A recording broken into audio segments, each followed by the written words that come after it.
So you're going to see a lot of forward looking declarations in this trip in Washington. So you're always going to see a lot of push for normalization between Saudi Arabia and Israel. Even if it's distant, it's very likely that he will try to press on this.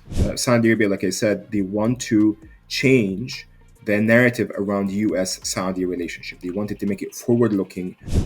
I always say, hear from Saudis, do not hear about Saudis. The Saudis have been very clear. A clear pathway to a Palestinian state is the main condition for normalization with Israel. Do you think the two nations will be signing a new defense pact, possibly with F-35s included in the deal?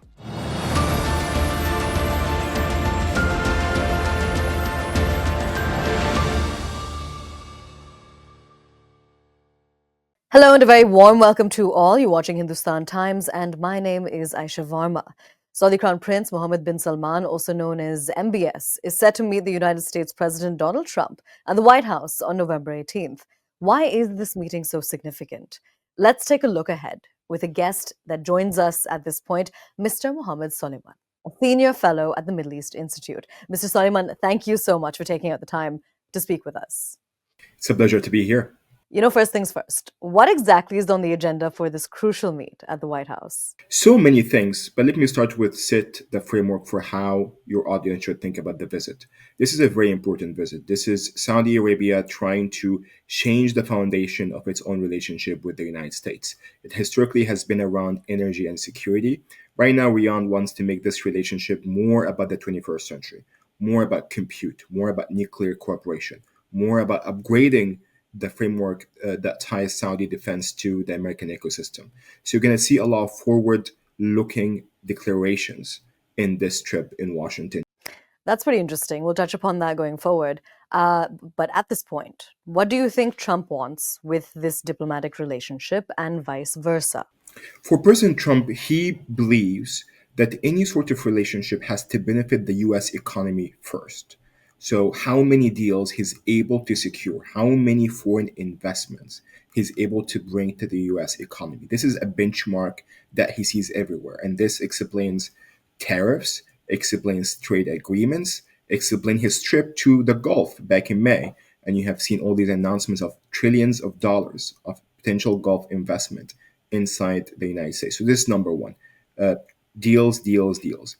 Second, he also cares about diplomatic legacy slash initiatives. So you're always going to see a lot of push for normalization between Saudi Arabia and Israel. Even if it's distant, it's very likely that he will try to press on this. Three, and this is extremely important, he is a man that he believes that his objectives are about peace, about regional security, about making sure that the Middle East, broadly speaking, is secure and balanced from a security standpoint. So, of course, he wants to discuss this with the Crown Prince. So, I believe that those are the top three objectives for the president. For Saudi Arabia, it's close enough. Saudi Arabia, like I said, they want to change the narrative around US Saudi relationship. They wanted to make it forward looking, more about AI, more about nuclear cooperation, space cooperation, biotech, and making sure that there is an actual real framework that bring United States and Saudi Arabia together. Second, it's also a relationship that's extremely important for any Gulf country or for a country that has any sort of global aspirations, being on the good side of Washington and making sure that Saudi Arabia is co-piloting some of Washington initiatives in the Middle East when it comes to Iran, when it comes to Syria, when it comes to Gaza. So those are going to be big ticket items for the Crown Prince when he is here in Washington next week. The Abraham Accords, normalizing relations with Israel. There's no Palestinian state at this point, and that's been one of Saudi Arabia's key demands. Trump has also in the past claimed that Mohammed bin Salman isn't serious about this condition that he's setting about the Palestinian state being a must. It does look like MBS is serious about it, though. What do you think is going to happen here? I always say, hear from Saudis, do not hear about Saudis.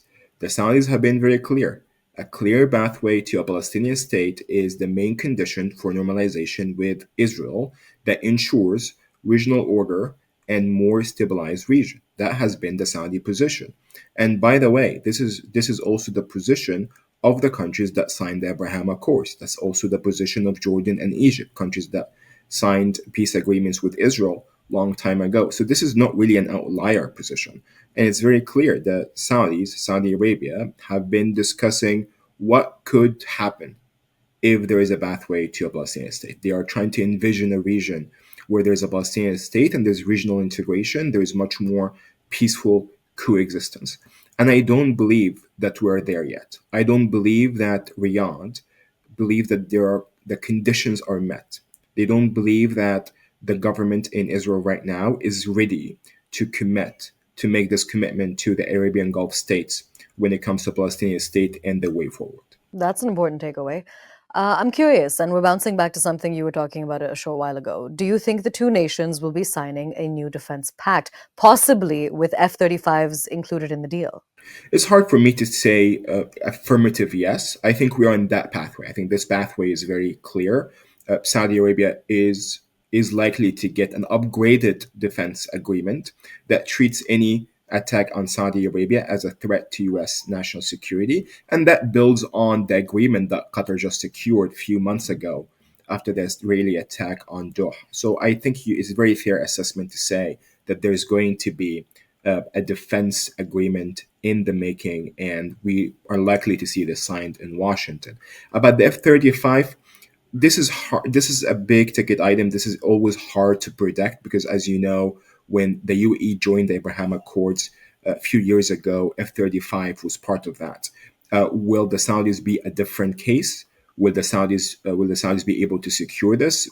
Is the Trump administration capable of going through all these bureaucratic hurdles within the U.S. system to secure the F-35 sale to Saudi Arabia? This is something to see. This is something to keep an eye on. I'm hopeful, but I don't really have a clear view on if this will actually materialize or is going to be just a big announcement.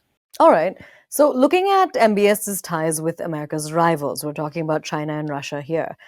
These ties are growing. Do you see a sense of paranoia creeping in for Trump? Do you think he thinks he's going to lose one of his most prized relationships in the Middle East?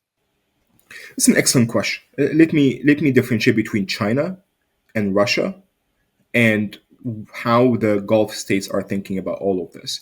I would say Russia is very much diminished. This is not the Soviet Union. This is not no longer 1980s with Russia is the 400-kilogram gorilla in the room. This is not really the case anymore. The country clearly stuck in Ukraine.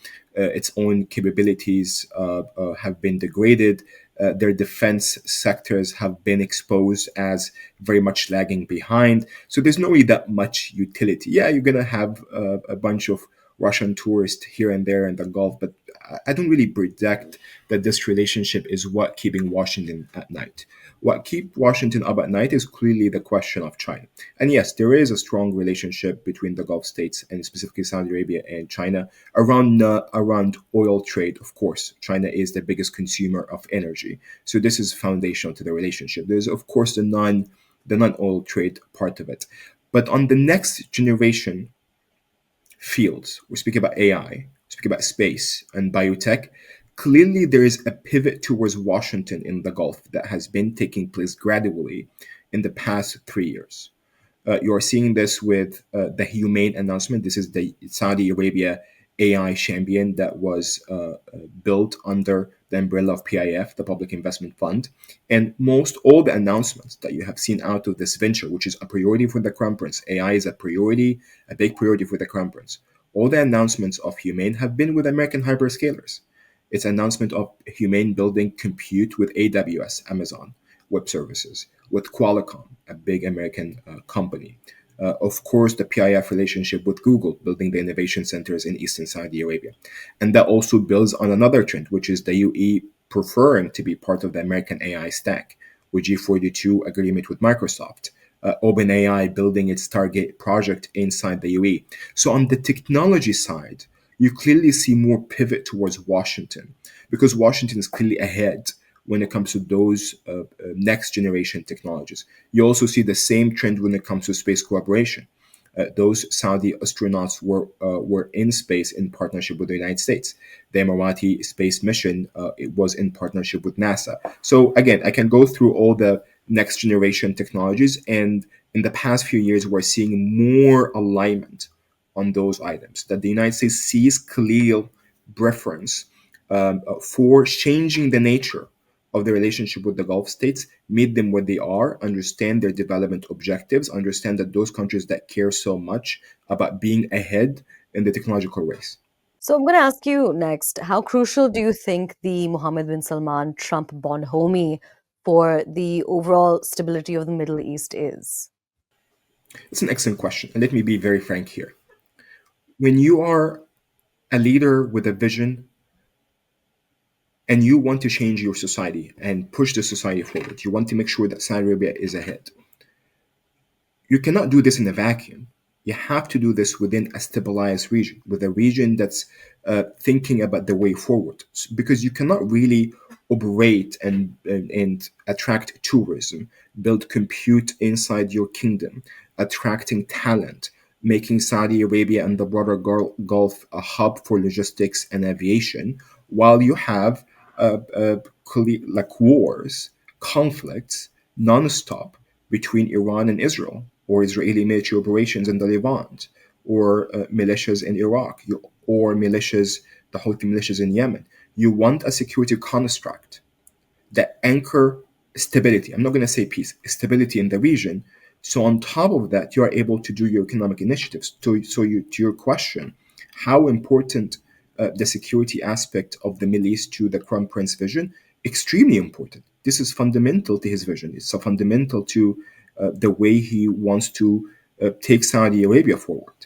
So you just spoke about Iran and Israel. How do you think that dynamics in the Middle East have also changed after the 12-day Iran-Israel war? And more specifically, how has that war impacted Saudi Arabia's foreign policy? You see a clear preference in Riyadh when it comes to creating an architecture rather than doing like bilateral initiatives, rather than just thinking about one issue.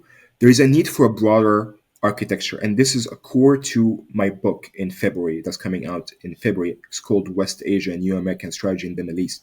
How you should think about an architecture, how you think about a regional order that even includes countries that you would have deemed as enemies or adversaries in the Middle East. This is extremely important to any sort of regional aspiration for coexistence, for economic diversification.